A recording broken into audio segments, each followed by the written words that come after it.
Hey everyone, welcome back to Twinges 英会話。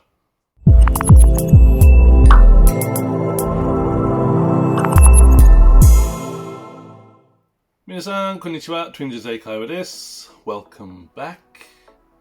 今日のワンポイントレッスンは Fun vs Funny。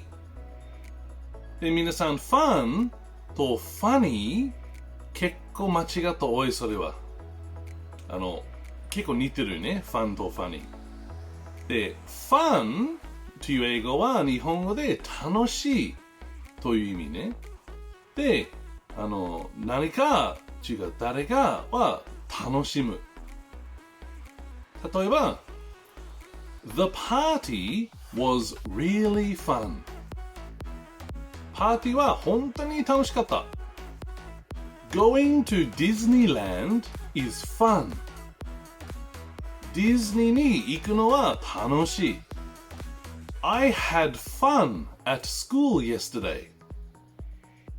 私は昨日学校で楽しかった。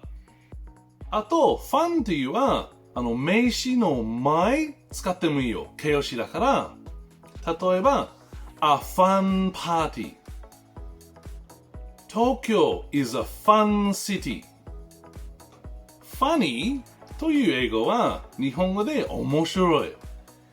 だから何かとか誰が面白い。で、笑う。例えば、My friend Joe is funny。私の友達のジョーは面白いです。That movie was funny。映画面白かったな。Some of my students are funny。私の生徒たちはなんか面白いな。でその funny の3つの例えばは、人の面白い話とか、面白いすることとか、あれで笑う。で、笑うだから funny という。ファンじゃなくて、ファンはただ楽しい。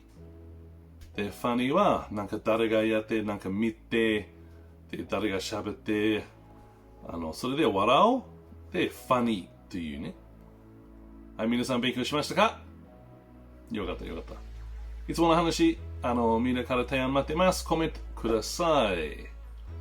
で、いつも見るありがとう。Thank you for watching and see you in the next one. Bye bye.